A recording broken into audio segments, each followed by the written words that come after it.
When people imagine ancient Rome, they often picture loud battles, clashing swords, and soldiers shouting orders across dusty fields. In movies, wars usually end the moment one side falls. The cheering starts, the credits roll, and everyone goes home. For the Romans, however, that was not how victory worked. For them, winning a war was only the beginning of a much longer process. Rome believed that defeating an enemy army was not enough. A true victory meant controlling what happened afterward. It meant shaping memory, fear, and reputation. Rome did not want its enemies to simply lose. Rome wanted them to be remembered as losers. This way, future enemies might think twice before raising an army or a banner. Roman punishment was not rushed. It was slow, planned, and extremely deliberate. Orders were written, routes were chosen, dates were scheduled. Nothing was left to chance. This calm and organized cruelty was one of Rome's greatest strengths. They did not act out of anger, they acted out of policy. This mindset becomes very important when we look at how Rome treated captured queens. Queens were not handled the same way as kings, generals, or soldiers. This does not mean they were treated better. It means Rome saw them as something different. Queens carried meaning beyond the battlefield, and Rome was very aware of that. To the Romans, a captured king meant a defeated army. A captured queen meant a defeated people.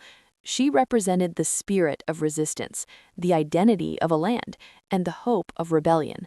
Rome understood symbols extremely well, and queens were powerful symbols. That is why Rome rarely acted quickly when dealing with them.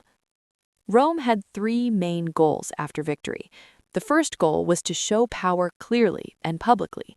The second goal was to make sure the defeated could not rise again. The third goal was to send a warning to anyone watching from afar. Every punishment was designed with these goals in mind. For common soldiers, death on the battlefield often completed all three goals at once. For leaders, especially queens, things were more complicated. Killing them too quickly removed their usefulness. Keeping them alive allowed Rome to turn them into living messages. Rome believed fear worked best when it could be seen. A queen who disappeared quietly could become a legend. A queen who walked through Roman streets under guard became a lesson. Rome preferred lessons over legends. Public display was central to Roman punishment. The Romans loved crowds and ceremony. They believed suffering carried more weight when witnessed. People talked, rumors spread, stories traveled faster than legions. Rome understood that the audience mattered as much as the punishment itself. Captured queens were often stripped of everything that made them royal. Crowns were removed, jewelry was taken, fine clothing was replaced with something plain. This was not theft, it was theater. Rome wanted everyone to see the difference between who she had been and who she was now. This transformation was carefully designed. Before capture, the queen stood above others. After capture, she was placed below Roman authority. The contrast was the message. Rome did not need to shout it. The image spoke clearly enough. Timing also mattered greatly to Rome. Immediate punishment was fast but forgettable. Delayed punishment allowed anticipation to grow.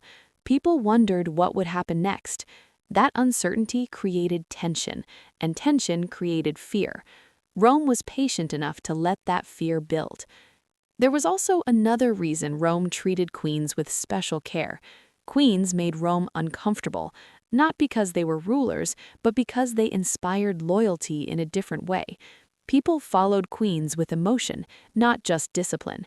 That emotional bond worried Roman leaders.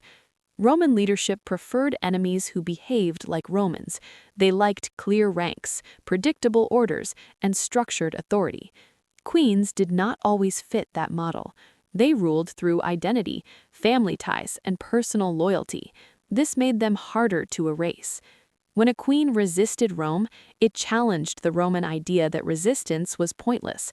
Rome was built on the belief that it was inevitable. A queen who fought back, and sometimes succeeded for a while, disrupted that belief. Rome could not allow that disruption to last. Because of this, Roman punishment focused heavily on control rather than speed. Queens were often kept alive long enough to witness the consequences of defeat. They saw their cities reorganized. They saw new rulers installed. They saw their influence fade while Rome's grew stronger. This was not accidental. Rome wanted captured queens to understand defeat fully, not just as a loss of power, but as a permanent change to the world they once ruled. The goal was not just submission, but acceptance. Interestingly, Rome did not always show its cruelty loudly.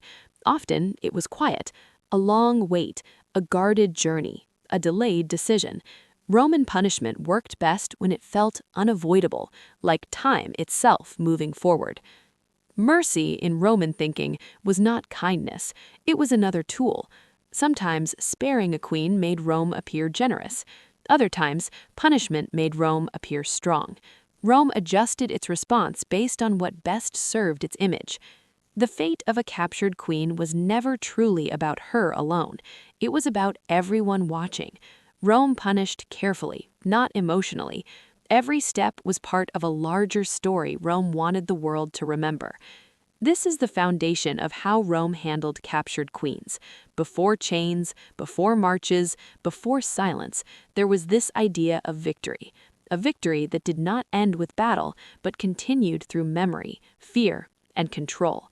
And for queens who stood against Rome, that victory would shape the rest of their lives. After Rome decided how it wanted to win, it had to decide who mattered most after the fighting stopped. Soldiers mattered, of course, but soldiers could be replaced. Generals mattered too, but generals could retire, surrender, or disappear into paperwork. Queens were different. Queens stayed in people's minds long after armies were gone. A queen was not just a ruler sitting on a chair with fancy decorations. She was often the face of a land.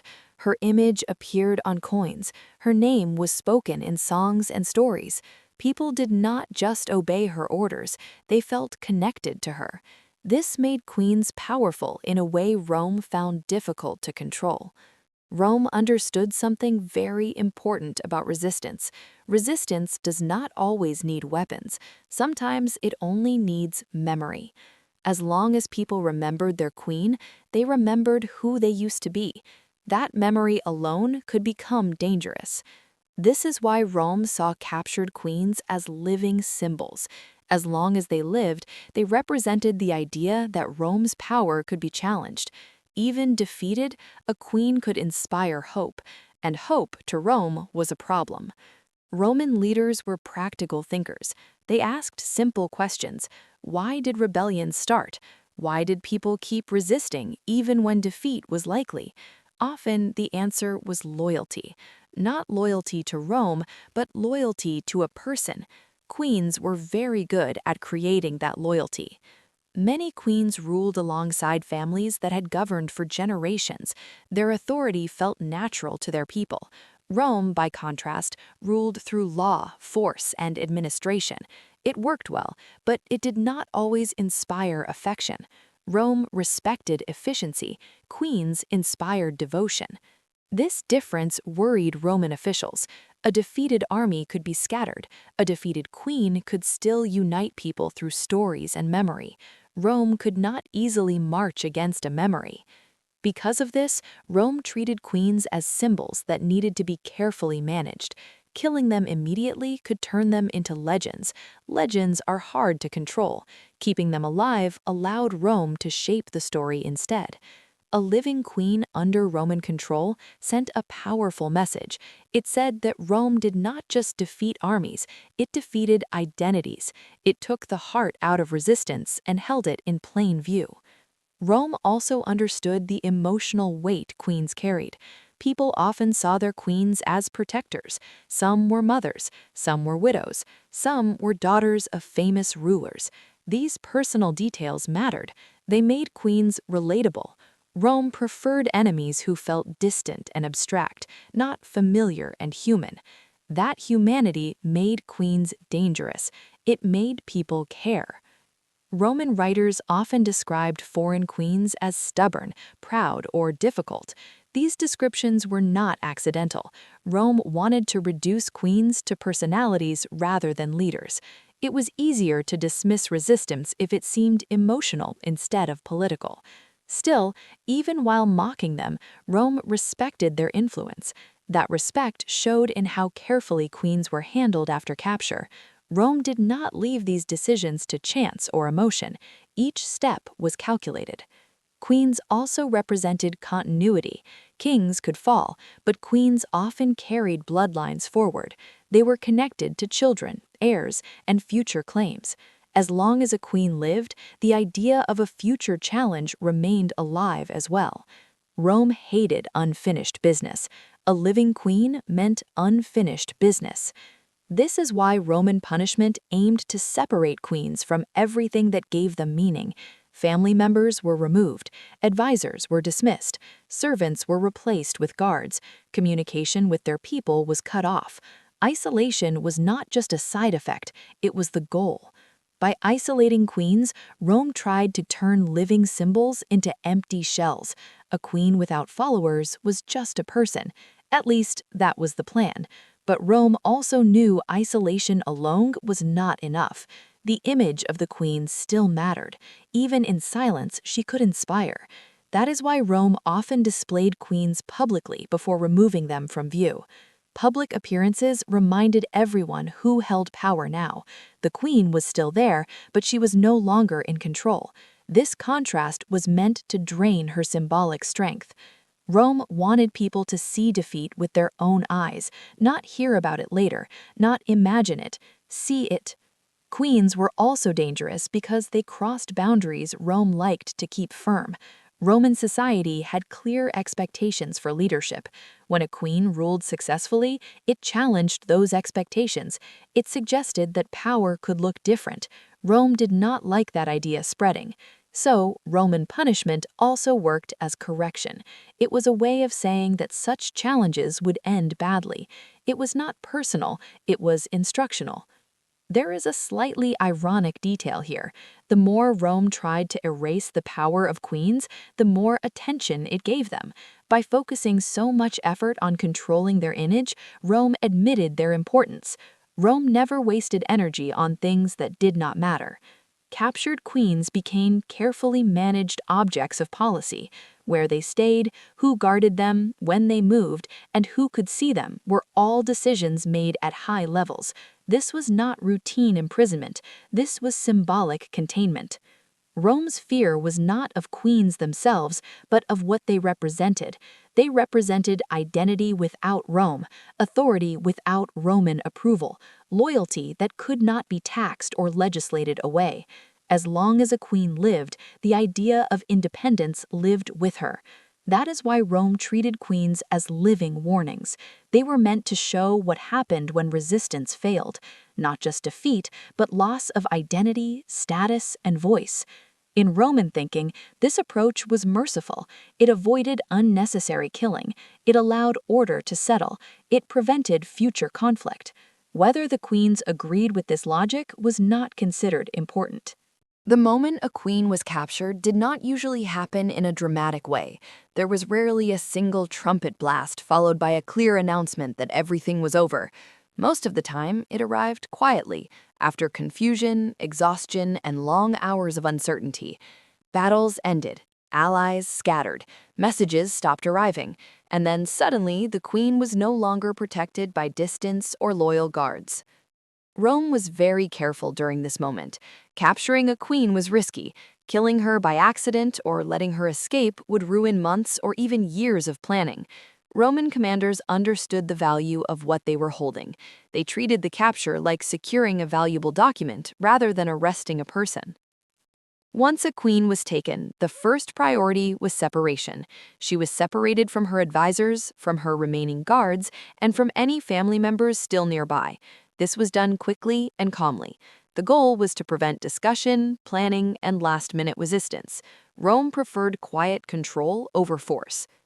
Confiscation followed immediately. Any items that marked royal status were removed. Crowns, rings, ceremonial clothing, and symbolic objects were taken away. This was not done violently, it was done firmly and without explanation. Rome did not argue with defeated royalty, it simply acted. This moment mattered more than it might seem. Taking these items was not about wealth. Rome had plenty of gold. It was about identity. A queen without symbols was easier to reshape into a prisoner. Roman guards were chosen carefully. They were usually experienced soldiers, not young recruits. These guards were instructed to remain professional, silent, and alert. There was no shouting, no unnecessary conversation. Rome believed dignity, even in capture, made authority feel stronger. Chains were sometimes used, but not always immediately. Rome liked to appear confident. If escape was unlikely, restraint could wait. When chains were used, they were practical, not dramatic. Rome preferred efficiency over spectacle at this stage. One of the most powerful tools Rome used at the moment of capture was silence. Roman officers did not explain what would happen next. They did not threaten or promise anything. The absence of information created anxiety. The queen was left to imagine her own future, which was often worse than reality. This uncertainty was intentional. Rome understood the human mind very well. Fear grows faster in silence than in noise. Transportation arrangements were made quickly. The queen was not allowed to linger in familiar places. Familiar ground gave comfort. Rome removed that comfort immediately. Even short delays could allow hope to grow, and Rome did not want that. The journey began almost at once. Sometimes it was a short move to a nearby camp. Sometimes it was the start of a long trip across provinces. Either way, the direction was always away from home. Rome believed distance weakened memory and loyalty. During this time, Roman officers observed carefully. They noted how the queen behaved. Did she speak? Did she remain silent? Did she resist small orders or comply calmly? These observations were reported upward. Rome gathered information even in moments of defeat. Interestingly, Rome did not always try to humiliate queens immediately. That came later. At capture, the goal was control, not spectacle. A calm capture showed Rome's authority more clearly than chaos ever could. Food and water were provided, but only what was necessary. Comfort was not a priority. Survival was. Rome did not want martyrs created by neglect, but it also did not want strength preserved unnecessarily. Communication was tightly restricted. Messages were not allowed. No letters were sent. No conversations with outsiders were permitted. Rome wanted the queen's world to shrink rapidly. The smaller the world, the easier it was to manage. There was also a psychological shift during this moment. For the first time, the queen was treated as an object of state policy rather than a person. Decisions about her movement, rest, and future were no longer personal. They were administrative. This change was subtle but powerful. It marked the end of one identity and the beginning of another. Roman officers rarely used insults. Insults implied emotion. Rome wanted to appear above that. Authority felt stronger when it was calm. The message was clear without being spoken. Power had changed hands. Even posture mattered. Roman guards stood straight. Movements were controlled. No one rushed. Everything suggested that this outcome had always been inevitable. That sense of inevitability was one of Rome's favorite tools. For queens, this moment could be deeply disorienting. One day they were issuing orders. The next day they were receiving them. Rome made sure this transition happened quickly. There was no time to adjust gradually. Sometimes Roman commanders allowed a queen to retain basic dignity during capture. This was not kindness, it was strategy. A queen who appeared composed made Rome look powerful. A queen treated brutally too early could create sympathy. Rome always thought about the audience, even when no one seemed to be watching. Once the initial capture was complete, reports were sent. Messages traveled faster than the queen herself. Rome wanted officials ahead of the route to prepare. Housing, guards, and schedules were arranged in advance. Nothing was left to chance. This careful planning reinforced the idea that resistance had never truly threatened Rome. Everything appeared controlled, even after war. The moment of capture was short, but its impact was lasting. It marked the end of independence and the beginning of a long process designed to reshape identity, memory, and meaning. From Rome's perspective, the capture was a success not when the queen was taken, but when she stopped being a rallying point. That work did not begin later. It began immediately, in silence, with careful hands and measured steps. This was the first step in turning a ruler into a symbol under Roman control, and once Rome had control, it rarely let go easily. After the moment of capture passed, something slower and far more exhausting began: the journey. Rome understood that movement itself could be a form of punishment. Distance weakened confidence, and time drained strength. The road to Rome was not just a path on a map. It was a process designed to wear people down without leaving visible marks. The journey usually started quietly. There were no speeches, no dramatic farewells, and no explanations. The queen was simply told it was time to move. Rome believed that clear orders without emotion felt final. Questions were not encouraged, and answers were rarely given. Travel methods depended on distance and terrain. Some queens were moved by cart, others walked for long stretches under guard. If water routes were available, ships were used. Rome chose whatever was most practical, not whatever was most comfortable. Comfort was never part of the plan. The pace was steady but unforgiving. Roman soldiers were trained to march long distances efficiently, and they expected the same endurance from prisoners. Rest stops were calculated. Delays were avoided. Rome disliked unpredictability, especially when valuable prisoners were involved. Along the way, the queen passed through towns and camps that now belonged to Rome. These stops were intentional. Roman officials wanted locals to see what had happened. A captured queen served as proof that resistance had failed. No announcement was needed. The presence alone said enough. Crowds gathered quietly. Some stared, some whispered, some pretended not to look. Rome allowed this.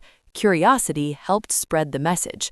Guards maintained order, but they did not hide the prisoner. Visibility mattered. Food during the journey was basic, enough to survive, but not enough to recover strength. Meals were practical, repetitive, and bland. Rome understood that luxury reminded people of who they once were. Blandness erased that feeling quickly. Illness was common during these long trips. Weather changed, roads were rough, sleep was irregular. Rome did not panic over sickness, but it did not ignore it either. A dead queen could not be displayed. Survival was required, but comfort was unnecessary. Conversation was limited. Guards were instructed to speak only when necessary. Silence filled the long hours. This silence was not accidental. Rome knew that silence gave the mind too much time to think, and thinking often led to despair. The landscape changed slowly. Familiar land gave way to unfamiliar cities. Local languages faded. Roman signs appeared more frequently. This gradual change was part of the punishment. It reminded the queen that her world was shrinking, while Rome's world expanded. Rome was very careful about appearance during travel. Clothing remained simple. Hair was often kept unstyled. Nothing was allowed that suggested authority or elegance. Rome wanted the queen to blend into the role of a prisoner long before reaching the capital. Sometimes chains were added later in the journey, not always heavy ones, but enough to send a message. This usually happened as the queen moved closer to major Roman cities. Visibility increased. The symbolism needed to be clearer.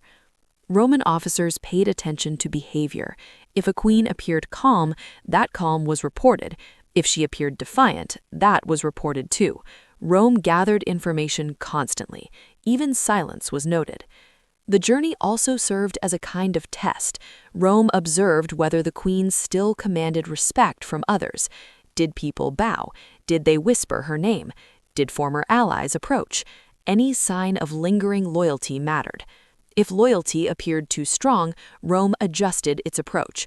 Routes changed, stops were shortened, exposure was controlled more tightly. Rome adapted quickly when necessary. One interesting detail is that Rome rarely hurried the journey. Speed was not important, control was.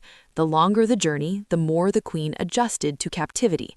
By the time she reached Rome, imprisonment felt normal rather than shocking. The physical exhaustion was matched by emotional fatigue. Each step forward meant another step away from home. Rome knew this distance weakened resolve more effectively than threats ever could. Roman guards maintained discipline throughout. They did not mock or provoke. That restraint was intentional. Rome wanted the punishment to feel official, not personal. Authority felt stronger when it appeared unemotional. Occasionally, the journey passed through places that Queen had once influenced. Former allies might watch from a distance. No greetings were allowed, no acknowledgement. Rome believed cutting these connections publicly was important. The road itself became a lesson. Every mile reinforced the idea that resistance ended the same way. Rome controlled movement. Rome controlled time. Rome controlled the future. As the capital drew closer, security increased. Guards doubled, schedules tightened. Rome prepared carefully. The arrival was not just transportation, it was an event. By the time the journey ended, the queen was no longer the person she had been at capture. Days or weeks of controlled movement had reshaped her identity. She had learned the rules of Roman custody without being told them. Rome believed the journey was just as important as what came next. A queen who arrived exhausted, isolated, and accustomed to silence was easier to manage. The road did half the work before any formal punishment began. This long, quiet march to Rome was not designed for drama. It was designed for certainty. Every step forward was a reminder that Rome's reach was long, patient, and unavoidable. By the time the gates of Rome finally came into view, the message had already been delivered. Resistance had not only failed, it had been carried, mile by mile, into the heart of the empire. When a captured queen arrived under Roman control, the journey did not end her punishment. In many ways, it simply changed its shape. Before any final decision was made, Rome often placed queens on display, not loudly, not dramatically, but clearly enough that people understood what they were seeing. Rome believed that power worked best when it was visible. A queen hidden away too soon could still exist in rumor. A queen seen by many lost that mystery. Rome preferred certainty over imagination. These public displays did not always take place in Rome itself. Sometimes they happened in provincial cities, military camps, or administrative centers along the way. Rome chose locations carefully. These were places where local leaders, soldiers, and civilians would notice. The queen was not announced with speeches or banners, she was simply brought out under guard. The lack of ceremony was intentional. Rome wanted the moment to feel ordinary, not emotional. Defeat was presented as routine business. Crowds gathered anyway. People always gathered. Curiosity was reliable. Rome counted on it. The queen was usually positioned where she could be seen clearly. She might stand quietly, sit under guard, or be walked slowly through a public space. Guards stayed close but did not block the view. Rome wanted people to look. Clothing during these moments was carefully chosen. It was clean but plain. Nothing royal remained. No crowns, no symbols, no bright colors. Rome understood how much clothing mattered. Appearance shaped memory. Sometimes the queen was made to wear foreign clothing that Romans considered simple or unimpressive. This was not random. It subtly reinforced the idea that Roman culture stood above all others. No insults were spoken, but the message was clear. The queen was expected to remain calm. Any reaction, whether anger or fear, would be noticed. Roman officials observed closely. Composure was noted, resistance was noted, silence was noted too. Interestingly, Rome often preferred silence. A silent queen seemed defeated. A speaking queen could inspire. Rome did not always forbid speech, but it discouraged it through presence and posture. Silence felt safer. The crowds reacted in different ways. Some stared openly, some whispered, some looked away quickly, uncomfortable with what they were seeing. Rome did not care about individual reactions. What mattered was that people saw. This public exposure served multiple purposes. It showed that Rome had won, it showed that resistance ended badly, and it showed that Rome controlled even the most powerful enemies completely. Roman officials also used these moments to test public mood. If sympathy appeared too strong, Rome adjusted. Displays became shorter, movement became faster, exposure was reduced. Rome always adapted. Sometimes mockery occurred, but it was usually subtle: a lowered head, a delayed step, a guard standing just a little too close. Rome preferred quiet humiliation over loud cruelty. There was also an administrative side to these displays. Local leaders were expected to attend. Their presence mattered. Seeing a defeated queen reminded them of their own position within the empire. Loyalty was reinforced without threats. For the queen, these moments could be deeply unsettling. She was no longer an active participant in events. She was being observed, measured, and judged without explanation. Rome believed uncertainty weakened resistance more effectively than force. Rome also controlled how long these displays lasted. Some were brief, others extended over several days. Duration depended on political needs, not fairness. Rome never pretended otherwise. One slightly ironic detail is that Rome often treated queens better than other prisoners during these displays.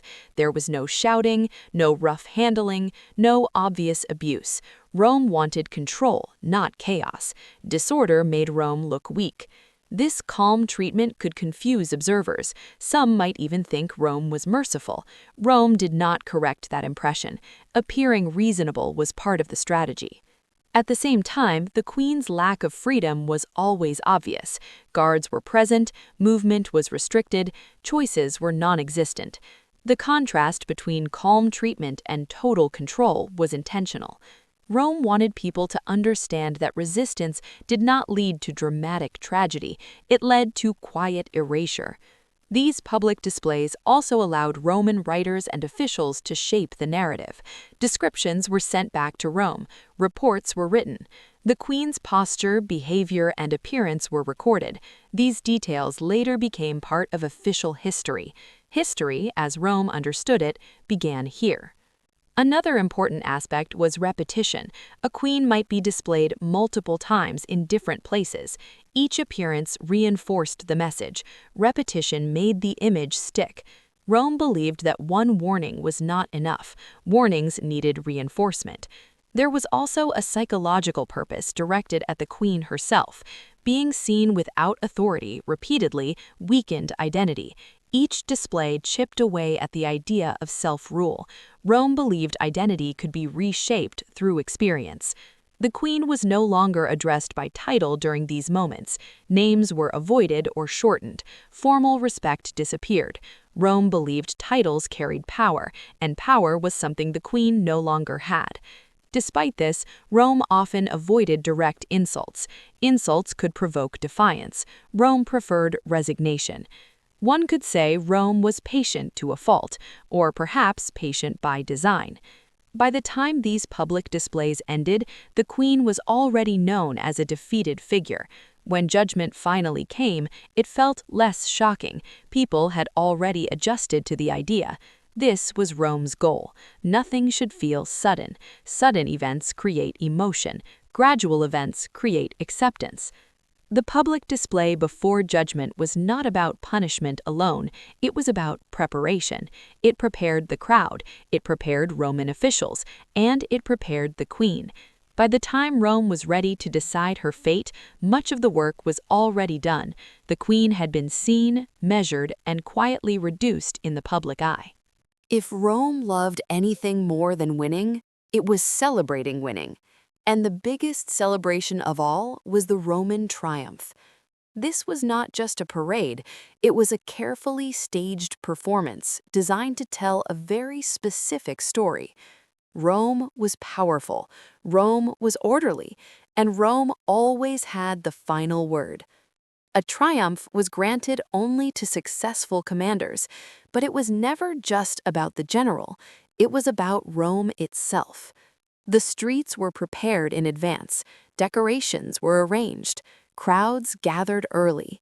Everyone knew something important was about to happen, even if they did not know every detail. For captured queens, the triumph was often the most public and humiliating moment of their captivity. Rome believed that showing a defeated ruler inside the heart of the empire sent a message stronger than any law or army ever could. The order of a triumph mattered a great deal. First came spoils taken from conquered lands, then images of battles, then prisoners. The most important captives were saved for last. Queens, if included, appeared near the end. Rome liked to build anticipation. By the time a queen appeared, the crowd was already excited, tired, and fully focused. Every eye turned toward her. Rome knew exactly what it was doing. The queen was not presented as a guest or an equal. She was presented as proof that Rome's enemies, no matter how powerful they once seemed, ended up walking under Roman control. Clothing during a triumph was symbolic. Queens were dressed simply. Sometimes they wore garments meant to suggest their homeland. Other times, they wore plain clothing that erased identity altogether. Either way, the goal was contrast. Rome stood tall and decorated. The queen did not. Chains were sometimes used, but not always heavy ones. Rome preferred visible restraint without drama. The chains said everything. No explanation was needed. The pace of the procession was slow, very slow. Rome wanted the crowd to see every detail. Rushing would waste the moment. Patience turned observation into memory. Crowds reacted in many ways. Some cheered loudly, some whispered, some watched quietly, unsure how to feel.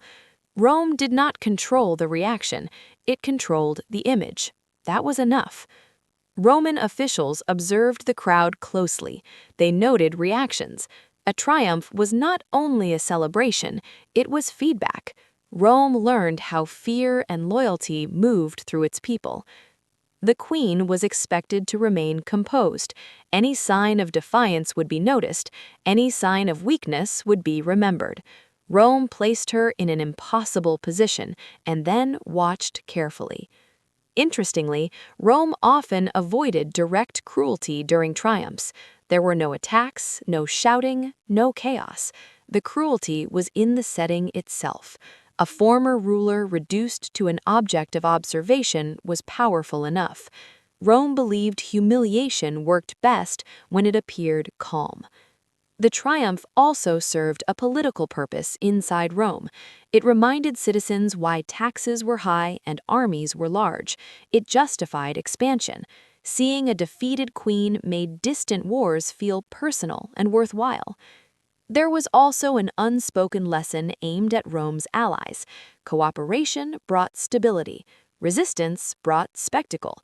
Rome preferred that choice to feel obvious. Not every captured queen was included in a triumph. Rome chose carefully. If a queen was too popular or too respected, displaying her could backfire. Sympathy was dangerous. Rome avoided unnecessary risks. In those cases, queens might be kept hidden until after the triumph, or removed from public view altogether. Rome always adjusted its approach based on impact, not fairness. For queens who were displayed, the triumph often marked the end of uncertainty. After this moment, decisions came more quickly. Rome believed the public lesson had been delivered. The queen's fate after the triumph varied. Some were imprisoned quietly, some were exiled, some disappeared from records soon after. The triumph was the peak of visibility. After that, silence returned. Roman writers later described triumphs with pride. They focused on the glory, the wealth, and the unity of Rome. The queens were often reduced to brief mentions. Names were shortened. Details were vague. Rome preferred not to dwell on the human side of victory. This was part of the punishment, too. Being remembered only as a symbol, not a person, was a form of erasure. From Rome's perspective, triumphs were efficient. One event reinforced loyalty, justified power, and discouraged rebellion. It was far cheaper than another war. There is a strange calmness to how Rome handled these celebrations. Everything followed tradition. Everything had its place. Even humiliation was scheduled. One could almost say Rome treated cruelty like a checklist. Was the message clear? Was the image strong? Was the outcome useful? If the answer was yes, Rome was satisfied. For the queen, the triumph was not just about being seen, it was about being defined by others. Her story was no longer hers to tell. Rome told it for her, in the streets, with crowds watching. After the triumph ended and the streets were cleaned, life in Rome returned to normal. Shops reopened, soldiers went back to duty, citizens talked about the parade for a while and then moved on. The queen did not move on. The triumph stayed with her. It marked the moment when resistance became memory and identity became history. Rome believed this transformation was the true end of a war. And for Rome, a war was never truly over until it had been turned into a celebration. Zenobia was not the kind of queen Rome could ignore. She ruled Palmyra, a powerful city that sat between empires, trade routes, and ambitions. Palmyra was rich, organized, and confident, and for a while, Zenobia made it look like Rome might actually have a serious problem on its hands. That alone made her unusual. Rome was used to problems, but not ones that stayed organized. Zenobia did not rush into conflict. She expanded carefully, took control of important regions, and spoke the language of power fluently. She presented herself as a ruler, not a rebel. That made Rome nervous. Rome preferred enemies who looked chaotic and desperate. Zenobia looked calm and capable. For a brief moment, it seemed like Palmyra could exist as something more than a Roman province. That moment did not last long. Rome eventually responded with force, and the balance shifted. Armies moved, supply lines broke, allies hesitated. The usual Roman pattern returned. Zenobia's capture came after defeat, but not collapse. She tried to escape. That detail mattered to Rome. It suggested she still believed in the future. Rome had a way of correcting that belief. When Zenobia was taken into custody, Rome immediately understood the value of what it had. This was not just any queen. This was a ruler who had challenged Roman authority openly and effectively. Rome treated her capture with extra care. Unlike many captives, Zenobia was not rushed into obscurity. She was kept visible. Rome wanted people to know she had been caught. Rumors traveled quickly, and Rome did not stop them. In fact, it quietly encouraged them. There are different accounts of how Zenobia was treated after capture. Roman writers did not always agree, and that disagreement is interesting. Some described her being placed in heavy chains. Others claimed she wore golden chains. The detail itself mattered less than the message. Either way, she was restrained, and everyone knew it. Golden chains, if they existed, were not kindness. They were symbolism. Rome enjoyed contrast. A queen who once ruled in luxury now walked under guard, decorated only to show defeat. It was Roman irony at its finest. Zenobia was brought to Rome for a triumph. This alone says a great deal about how Rome viewed her. Only important enemies were displayed in this way. Rome wanted the public to see that even the most capable resistance ended the same way. During the triumph, Zenobia reportedly walked with dignity. Roman writers noticed this. They always did. A calm captive made Rome look stronger. Panic or anger would have drawn sympathy. Zenobia did not give the crowd that satisfaction. The crowd reaction was mixed. Some admired her composure, some focused on the spectacle. Rome allowed both reactions to exist. The image was still under control. After the triumph, Zenobia's story becomes quieter. This is typical. Rome preferred noise during victory and silence afterward. What happened next was not meant to be remembered clearly. Some accounts say Zenobia was executed. Others say she was allowed to live in comfort, under supervision in Italy. Rome liked to keep things vague when it suited them. Uncertainty reduced the chance of future legends forming too clearly. If Zenobia lived, she did not rule again. If she died, it was done without ceremony. Either outcome served Rome's purpose. The rebellion ended. The symbol was neutralized. What matters most is how Rome used Zenobia's image. She became an example, a powerful one. Roman writers described her intelligence, her ambition, and her mistake in challenging Rome. The lesson was clear. Talent was admirable, but submission was smarter. Zenobia embarrassed Rome by being effective. Rome responded by making her defeat unforgettable.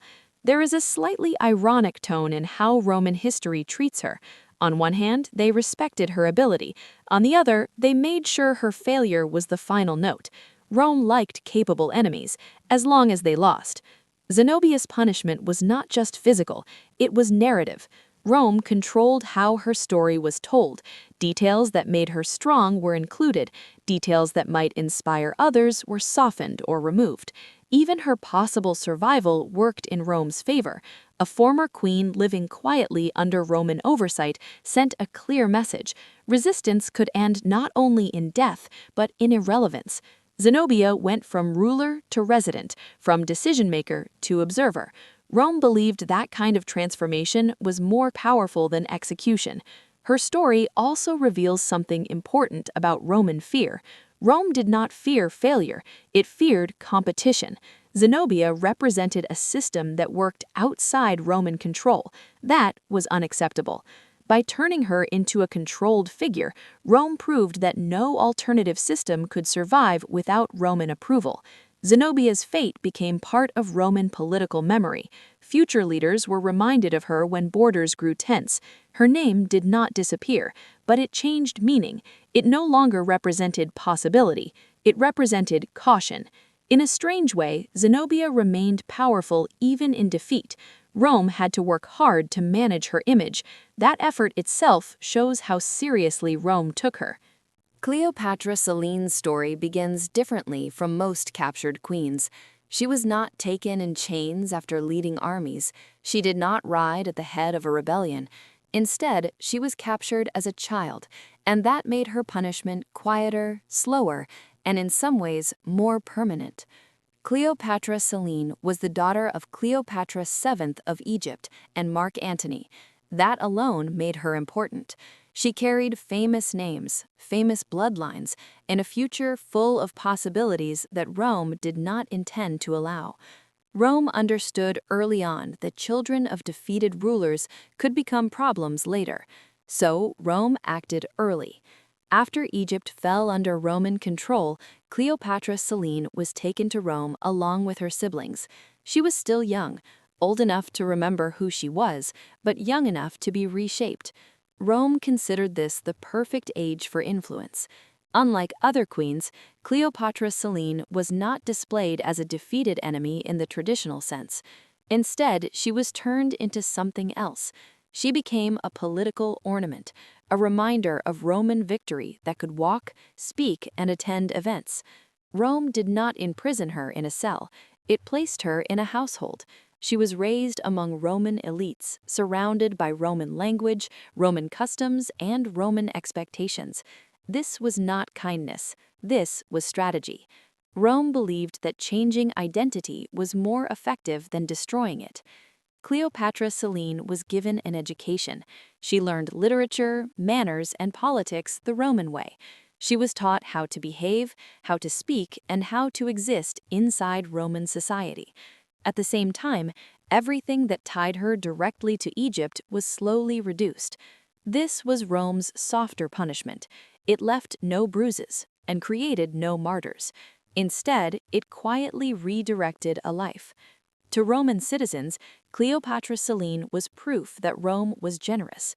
Look, they could say, Rome does not destroy children. Rome raises them. Rome civilizes them. Rome gives them a future. What those citizens did not see was what that future cost. Cleopatra Selene grew up knowing who her parents were, but she did not grow up in their world. Egypt became a memory instead of a home. Her identity was split. Rome understood how powerful that split could be. Rome also controlled her visibility. She appeared at public events, ceremonies, and gatherings. Her presence reminded everyone of Rome's success in Egypt. She was living evidence that even the most famous royal house could be absorbed. There was a strange balance in how Rome treated her. She was respected but not powerful, honored but not free, watched but not openly guarded. Rome preferred invisible control. Eventually, Rome decided how best to use her. Cleopatra Selene was married to a client ruler under Roman supervision. This marriage was not romantic, it was administrative. Rome liked to arrange lives the way it arranged provinces. By doing this, Rome solved several problems at once. Cleopatra Selene was removed from Rome, reducing attention. She was placed somewhere useful, and she was tied to Roman authority through marriage and obligation. She became a queen again, but only on Rome's terms. This was perhaps the most Roman punishment of all. Cleopatra Selene was allowed status, but not independence. She ruled, but only where Rome allowed. She wore a crown, but that crown rested comfortably beneath Roman oversight. Rome did not fear her anymore. It had already won. What makes Cleopatra Selene's story so important is how normal it appears on the surface. There was no execution, no dramatic fall, no chains dragged through the streets. And yet, her original identity was never restored. Rome had taken a potential rival and turned her into a loyal administrator of Roman interests. From Rome's perspective, this was success. No rebellion followed, no rallying symbol emerged. Cleopatra Selene lived her life within the boundaries Rome created for her. But there is a quiet loss in that story. She never chose her path. Her future was decided when she was too young to resist it. Rome understood that shaping a child was easier than breaking an adult. This approach also sent a message to other defeated royal families. Resistance did not just risk death, it risked losing your children to Rome's system. That fear was powerful. Cleopatra Selene's life shows how Rome punished not just individuals, but generations. By redirecting bloodlines, Rome reduced the chance of future rebellion without ever raising a sword. Roman writers spoke kindly of her. That kindness was part of the control. A respected figure was easier to manage than a hated one. Rome preferred admiration over resentment whenever possible. And yet, Cleopatra Selene never truly belonged to Rome either. She was always slightly separate, too famous to forget, too controlled to fear. Rome kept her in that space deliberately. Her story reminds us that Roman punishment was not always loud. Sometimes it was quiet, polite, and wrapped in opportunity. Sometimes it came with education, comfort, and a carefully arranged future. In many ways, Cleopatra Selene represents Rome at its most subtle. Instead of crushing a symbol, Rome absorbed it. Instead of ending a bloodline, Rome redirected it. That kind of punishment left no ruins behind, only lives that moved in directions chosen by someone else. For a bedtime story, it is almost too calm. No drama, no chaos, just a slow, careful rewriting of a life. And that, perhaps, is why it worked so well. When Rome crushed a rebellion, it rarely stopped with the main leader. Rome liked to make examples, and examples worked best when they were wide and clear. In the case of Boudica, the famous queen who led a major uprising in Britain, Rome focused not only on her, but also on her family. This was not accidental. Rome believed warnings worked better when they reached into the future. Boudica herself became a symbol of resistance almost immediately. She had challenged Roman authority openly and had shaken Roman confidence in the province. Rome responded with force, as it always did. After her defeat, however, Rome faced a familiar problem. Killing one queen did not always end the story. So Rome looked beyond her. Her daughters represented continuity. They represented bloodline, memory, and the possibility that resistance could rise again under a new name. Rome did not like unfinished stories. It preferred conclusions. Instead of allowing Boudica's family to fade quietly into obscurity, Rome used them as part of the punishment. The message was simple and unmistakable. Resistance would not only cost you power, it would cost your future. Rome often targeted families because families carried legitimacy. A daughter could grow into a leader, a son could claim inheritance. Even without armies, names mattered. Rome understood that very well. In dealing with Boudicca's family, Rome focused on removal and control. Family members were separated, their identities were stripped down, their connections to their people were broken deliberately and permanently. Rome did not need public ceremonies for this part. This punishment worked best quietly. Families disappeared into Roman records, administrative notes, or silence. Silence, for Rome, was just as useful as spectacle. This approach sent a warning that traveled far beyond Britain. Other queens took notice. Resistance did not end with defeat, it followed bloodlines. Rome was telling them that rebellion was not just a personal risk, it was a generational one. Rome's strategy here was not driven by cruelty alone, it was driven by prevention.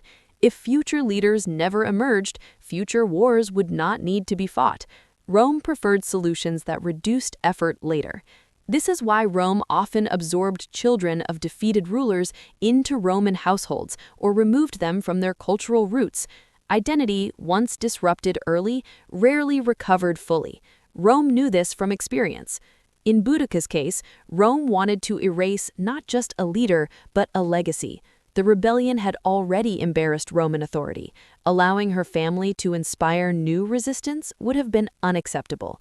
Roman administrators were very clear about one thing: order mattered more than fairness, stability mattered more than compassion. These were not emotional decisions, they were practical ones. From Rome's perspective, punishment families was effective. Rebellions became less appealing when the cost extended beyond the battlefield. A queen might be willing to risk her own life, risking the lives and futures of her children was another matter. This created hesitation. Hesitation created delay. Delay gave Rome time to act. Rome valued time almost as much as it valued control. Roman writers later described Boudica as fierce and determined.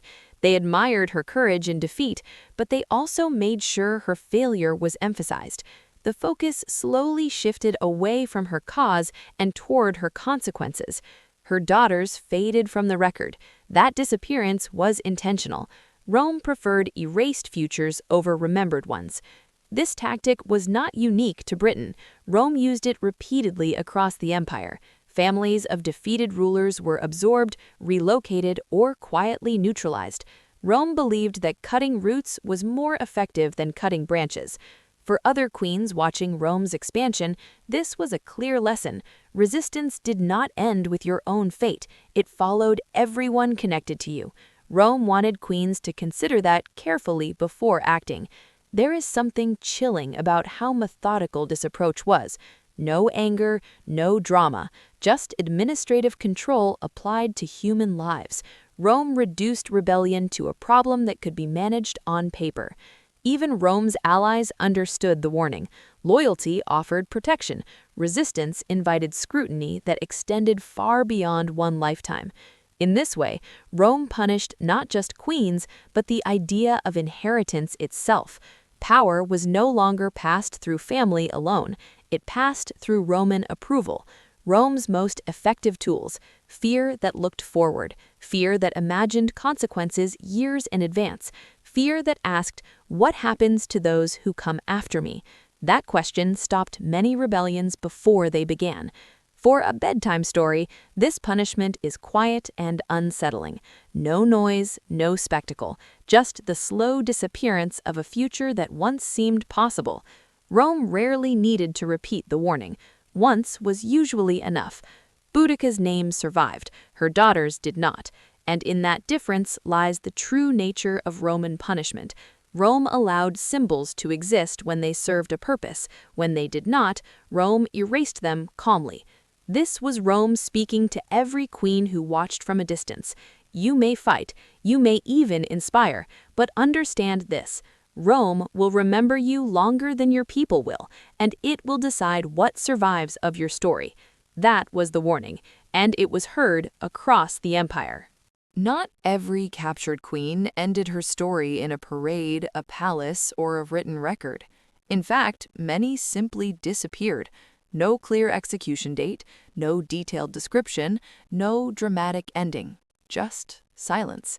And for Rome, silence was often the most effective punishment of all. Rome kept records, but it also knew what not to record. History, after all, was another tool of control. If a queen vanished from the written record, her influence vanished with her. People cannot rally around a name they no longer remember. These disappearing queens were not unimportant. Many had ruled powerful regions. Some had led resistance that caused Rome serious trouble. But Rome did not always want these figures remembered. Memory could inspire. Forgetting prevented that. In some cases, queens were quietly executed without ceremony. No crowds, no announcements, no public reaction. Rome understood that an execution without witnesses removed the chance of sympathy. Without sympathy, there was no story. Other queens were imprisoned indefinitely. They were moved between locations, guarded carefully, and kept away from anyone who might recognize them. Over time, their names faded from conversation. When people stopped asking questions, Rome considered the problem solved. Rome also used forced disappearance through relocation. A queen might be sent to a distant province where no one knew her history. New surroundings erased old connections. Identity weakened quickly without recognition. This was not exile in the dramatic sense. It was administrative relocation.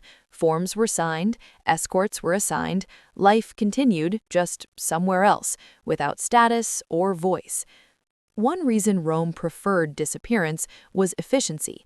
Public punishment required planning, crowds, and risk. Silence required none of that.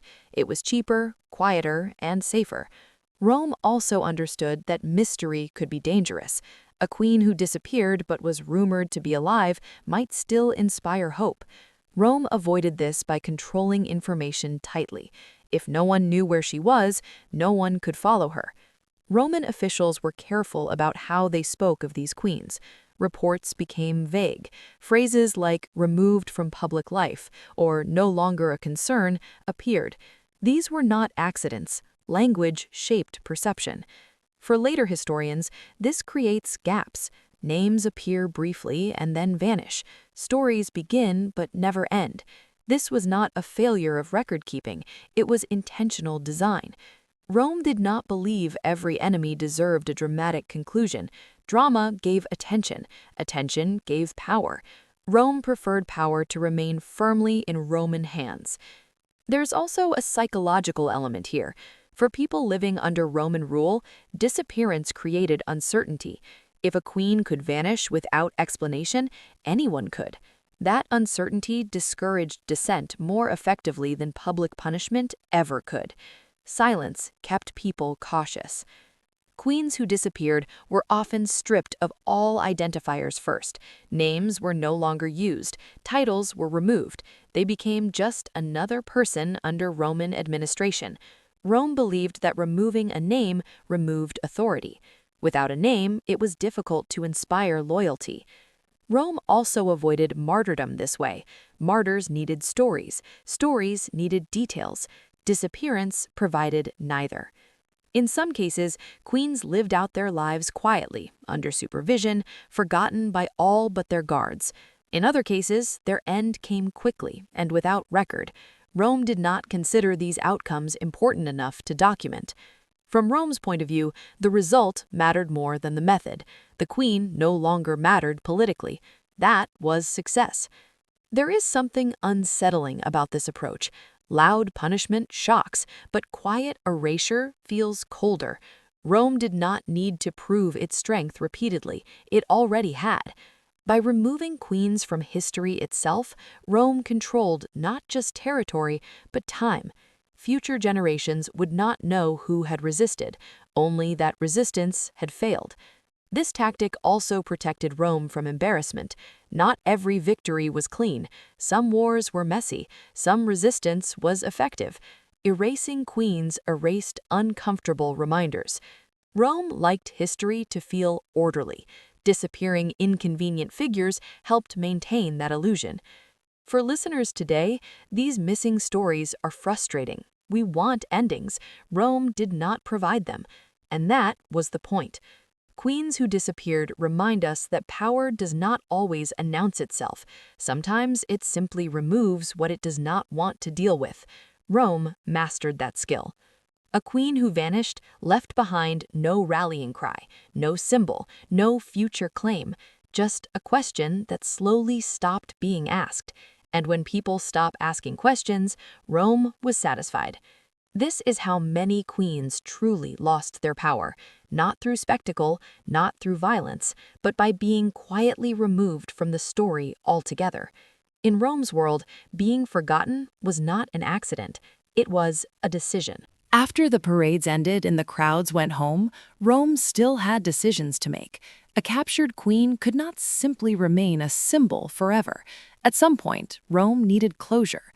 That closure usually came in one of two forms: quiet execution or long imprisonment. Both were carefully controlled, and neither was left to chance. Rome did not think of these outcomes as emotional acts. They were administrative solutions. A problem existed, a solution was selected.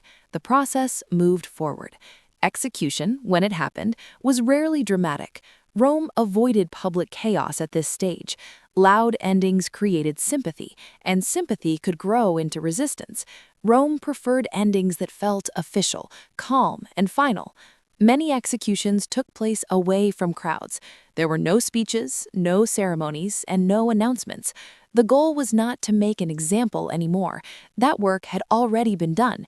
The goal now was to remove the symbol completely.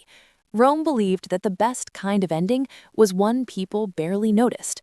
When queens were executed, it was often done shortly after a major public event, such as a triumph.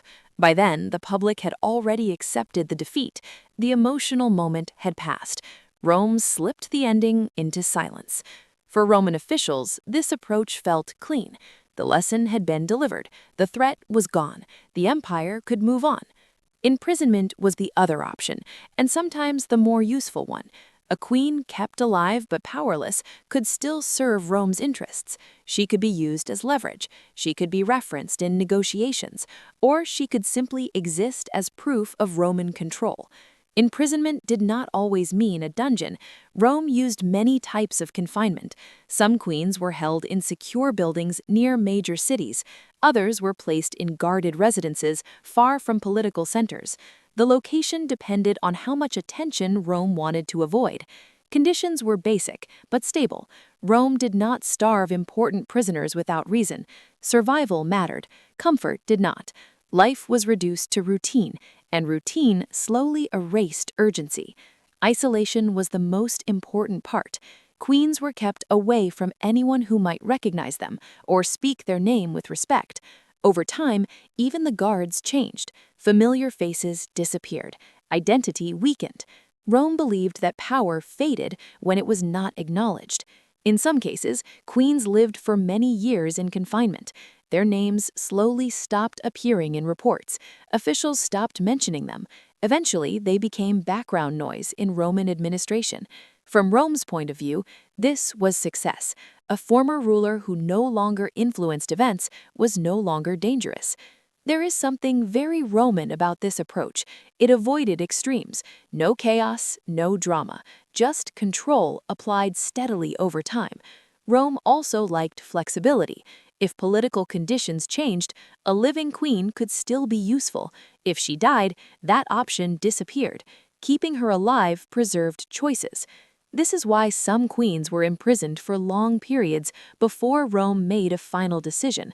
Rome preferred options over finality, at least until finality became convenient. Another detail worth noting is how Rome handled information during imprisonment. Details were restricted, locations were not shared, dates were not recorded publicly. Rome controlled knowledge carefully. This prevented rumors from spreading. It also prevented sympathy from forming. People rarely care deeply about someone they cannot see or hear about. In some cases, imprisonment ended quietly when a queen's health failed. Rome did not rush these moments. Natural endings required no explanation and created no backlash. Roman records might simply note that the individual was no longer present. That was enough. Execution and imprisonment shared one important feature. Both removed the queen from public life completely. Rome understood that power needed visibility to survive. Remove visibility, and power faded. This approach also reinforced Rome's image as orderly and reasonable. There were no emotional outbursts, no public revenge. Everything followed procedure. Rome liked to believe this made it civilized. For the queens themselves, these endings were slow and heavy. Life became narrow, days repeated, decisions disappeared, the future shrank. Rome believed this quiet loss was appropriate. After all, from Rome's perspective, these queens had chosen resistance. Rome was simply managing the consequences. There is a subtle cruelty in how calm everything was. Nothing dramatic happened. That was the punishment. Even after death, Rome controlled memory. Names were omitted, stories were shortened, details were softened or removed. The queen's final years faded into administrative silence. Rome did not see this as cruelty, it saw it as order. By the time Rome reached this stage with a captured queen, it already knew something important. Loud punishment was not always the most effective one. Rome had learned through long experience that humiliation worked best when it felt ordinary, not dramatic, not shocking, just steady, boring, and unavoidable. Rome did not always need chains or execution to break a queen's authority. Sometimes it used something far more powerful: normal life. For a queen who once commanded armies, spoke to councils, and decided the fate of cities, being treated like an ordinary person was deeply unsettling. Rome understood this very well. It was not accidental, it was strategy. After capture, many queens were deliberately placed into routines that erased their former status. They were given schedules, they were told where to walk, they were told when to eat. Nothing about their day required leadership, decision-making, or respect. Rome believed that power weakened when it went unused. Titles were removed early. No one called them queen anymore. Names were shortened or replaced. In Roman documents, they became the woman or the prisoner. Language mattered. Rome knew that words carried authority. Once the title disappeared, everything else followed. Clothing also played a role. Rome often replaced royal clothing with plain garments, nothing colorful, nothing distinctive, nothing that suggested rank. When a former queen looked like everyone else, it became easier for others to treat her that way. This was not about cruelty. At least not in Rome's own thinking. It was about control, a person who looked ordinary, felt ordinary, and eventually believed it. Rome also limited who could speak to these queens. Conversations were monitored, visitors were rare. No one was allowed to remind her who she once was. Memory was dangerous. The goal was not to make her suffer physically. The goal was to make her irrelevant. In many cases, queens were given small responsibilities that felt harmless but were carefully chosen: managing household tasks, overseeing minor logistics, things that occupied time but carried no authority. These tasks kept the mind busy and the ambition quiet. Rome understood that boredom was a powerful tool. This kind of punishment left no scars that could be shown to others. There were no wounds to display, no dramatic stories to tell, just a slow adjustment to a smaller life. And Rome preferred it that way. Public humiliation had its risks. Crowds could react unpredictably. Sympathy could form. Quiet humiliation avoided those problems entirely. It happened behind walls, under supervision, without witnesses. Rome also benefited politically. A queen who faded into ordinary life did not become a legend. Legends required suffering that could be retold. Rome denied that opportunity. Over time, even the queen herself might stop thinking of her former role. Identity depends on repetition. When no one treated her like a ruler, that identity weakened. Rome believed this was the cleanest solution. There were moments, of course, when this approach failed. Some queens resisted mentally even when powerless physically. They held on to memory. They refused to accept the smaller life Rome assigned them. But Rome was patient. Time was always on its side. Years passed, faces changed, guards rotated, administrators moved on. Eventually, no one around the queen remembered her former status. She became just another presence in the system. This was perhaps the most Roman punishment of all. Not dramatic, not emotional, just efficient. Rome also used this method to send a message to others quietly. Local elites understood what happened to captured queens. They knew that resistance did not always end in heroic death. Sometimes it ended in a long, dull life without meaning. That idea discouraged rebellion more effectively than fear alone. Rome wanted obedience to feel practical. Another important part of this punishment was the lack of closure. Queens were not told how their story would end. No timeline, no explanation, just continuation.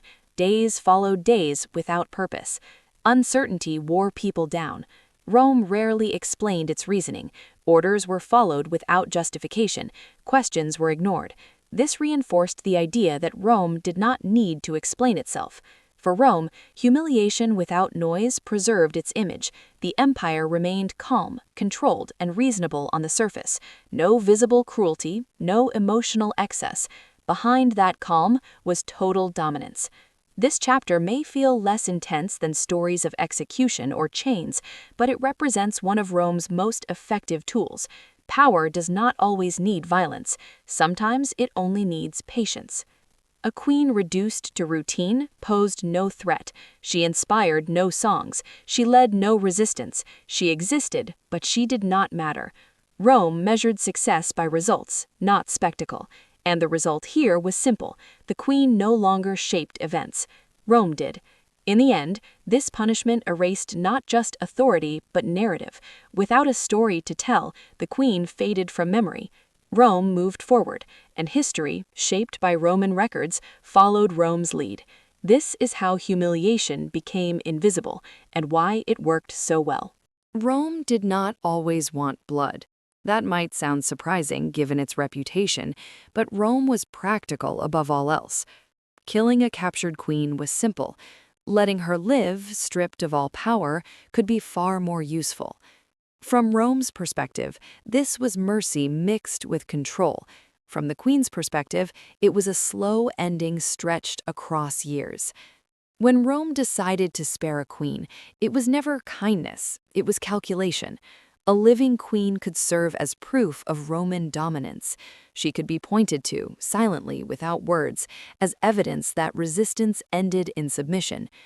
Rome liked symbols, especially quiet ones.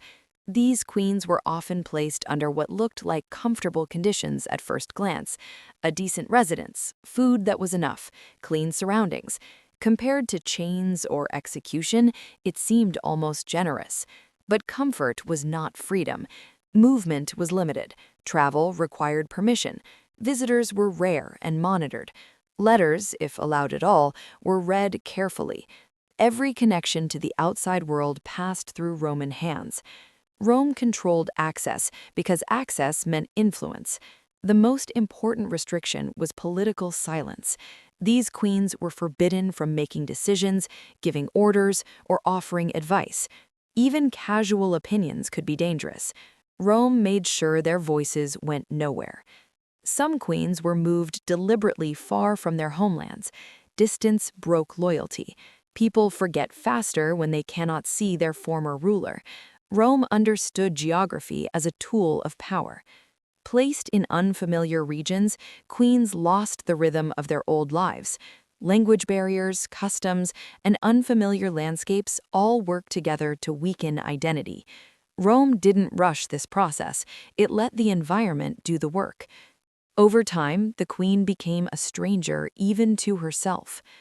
Rome also made sure these women had no successors who could claim authority through them.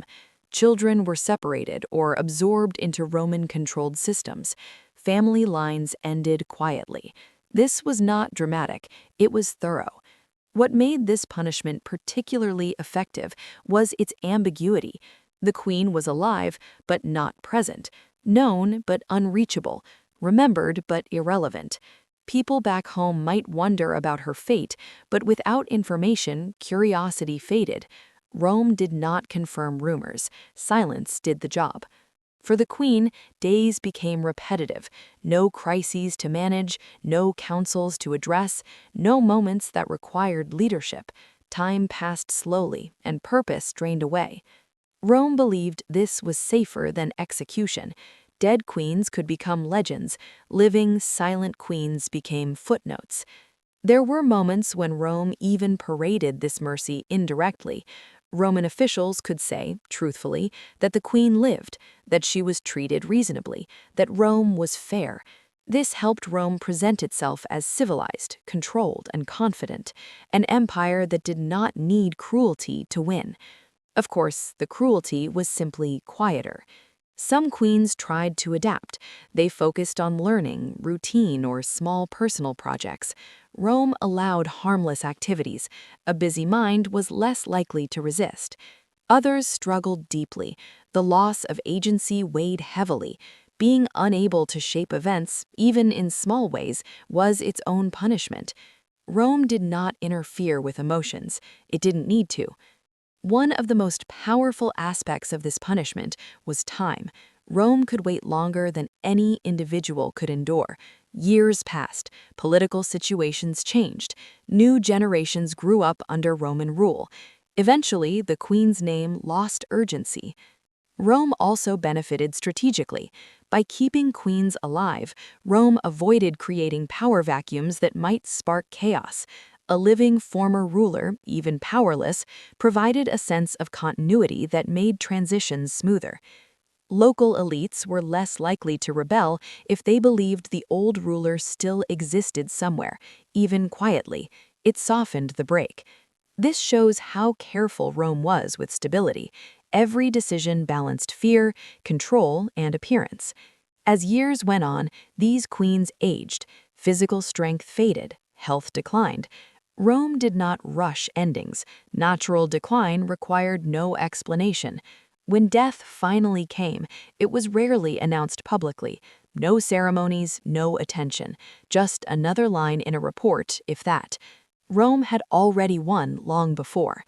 What remains striking is how deliberate this all was. Rome did not improvise. It followed patterns refined over centuries. Each spared queen was part of a system that valued control over emotion.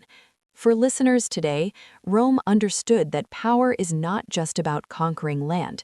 It is about shaping lives long after the battle ends. By letting queens live without power, Rome demonstrated total victory, not just over armies, but over futures.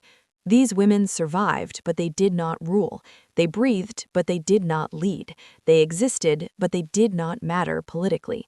And for Rome, that was the perfect outcome. The empire moved forward steady and confident, while the queens it spared slowly faded into the background of history, alive but no longer part of the story. That was Rome's final lesson in control. By this point, Rome no longer needed to punish loudly. It had something better: reputation. Every captured queen carried meaning far beyond her own story. Rome understood that people watched carefully. They noticed patterns, and Rome made sure those patterns were clear. When a powerful queen vanished from leadership, people noticed. When she lived but ruled nothing, people understood. Rome relied on observation, not explanation. That made the lesson feel natural, almost inevitable. Local rulers across the empire studied these outcomes closely. They didn't need threats. They saw what happened to those who resisted. They learned that Rome did not always kill, but it always removed control. That distinction mattered. Execution could inspire bravery. Survival without power inspired caution. Rome wanted others to think, not panic. Panic led to rebellion. Thought led to obedience. One of Rome's greatest strengths was consistency. It did not treat captured queens randomly. The outcomes followed a recognizable logic. Resist Rome, lose authority forever. That rule held steady, and people learned it quickly. Queens became examples without speeches. Their reduced lives spoke for them. Rome also made sure these stories spread just enough. Not too much detail, not dramatic retellings, just fragments. A former queen now living quietly, a ruler no longer ruling. That was enough. Human imagination filled in the rest. This method worked especially well because it allowed Rome to appear calm. There were no emotional displays, no anger, no revenge, just consequence. Calm consequence felt unavoidable. Rome wanted resistance to feel pointless, not dangerous. In many regions, elites began to adjust their behavior. They cooperated more readily. They negotiated instead of fought. They paid attention to Roman expectations. The fate of captured queens hovered in the background of these decisions, unspoken but understood. Rome also benefited from contrast. A queen who accepted Roman terms early might retain limited influence or comfort. A queen who resisted lost everything. This difference encouraged compliance without force. Choice mattered, but Rome defined the options. Even within Roman administration, these queens served a purpose. Officials referenced past cases internally. They learned what worked. They refined methods. Over time, the system became smoother, quieter, and more effective.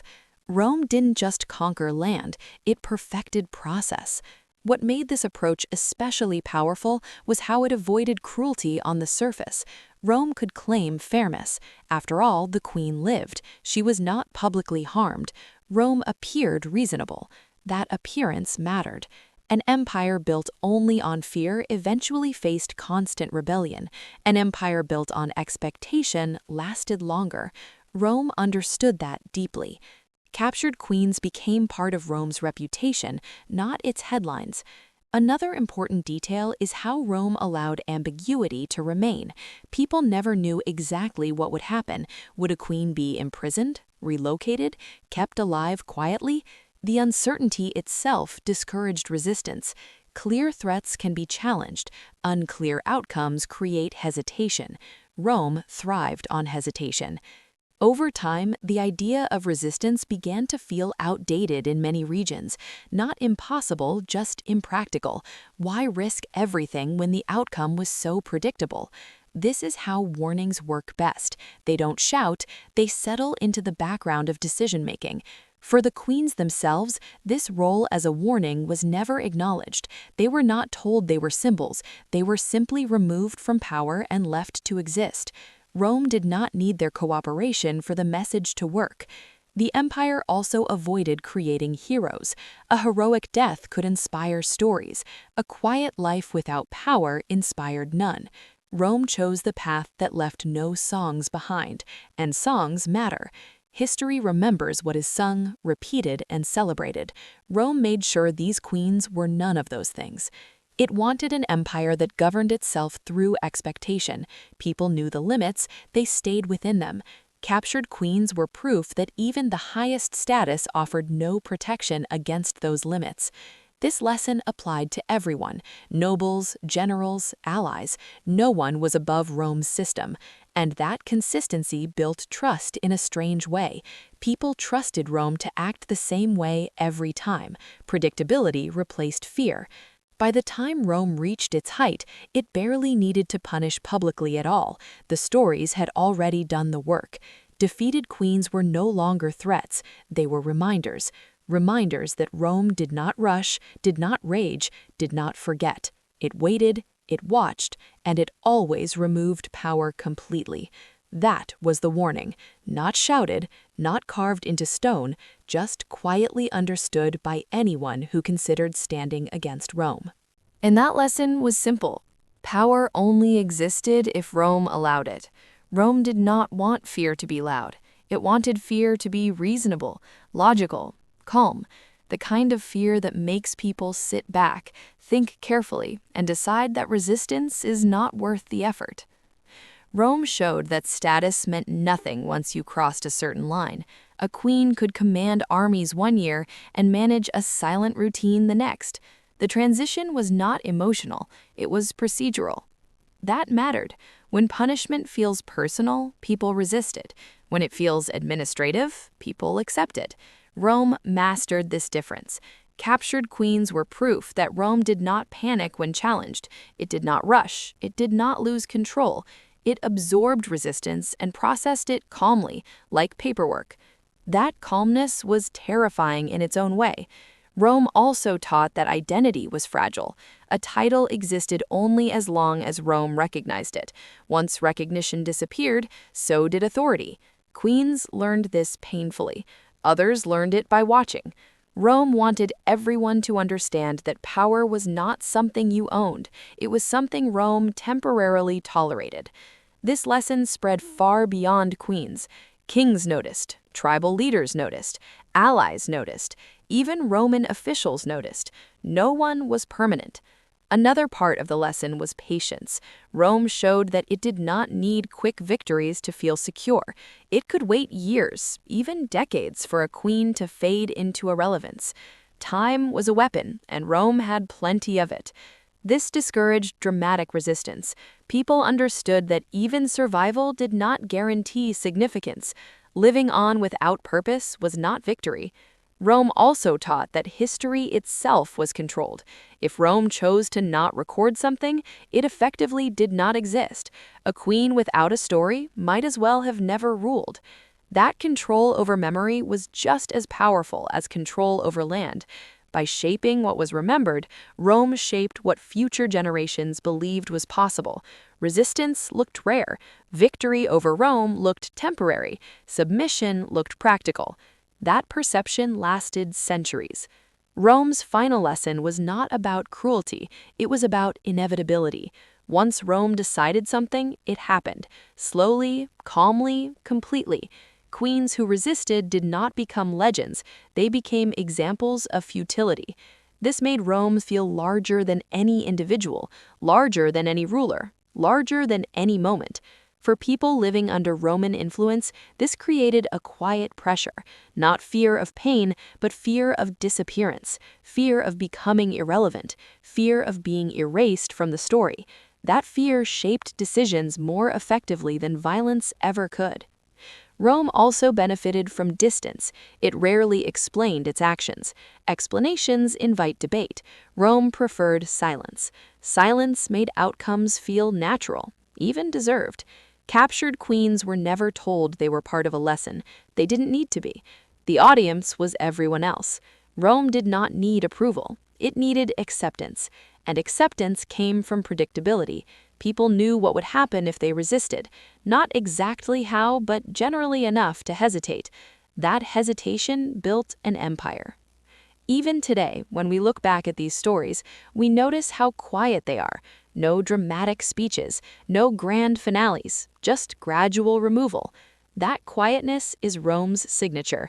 It reminds us that dominance does not always roar. Sometimes it whispers. Sometimes it simply waits until no one is left to argue. Rome did not need to destroy queens publicly. It needed to make them irrelevant. Once that happened, resistance lost its center. This is the final lesson Rome wanted everyone to learn. Power belongs to systems, not individuals, and Rome was the system. For a bedtime history story, this ending matters. It slows the pace, it removes drama, it settles into inevitability, just like Rome intended. And with that, the story of captured queens does not end with screams or spectacles. It ends with silence, routine, and forgetting, which for Rome was the most complete victory of all.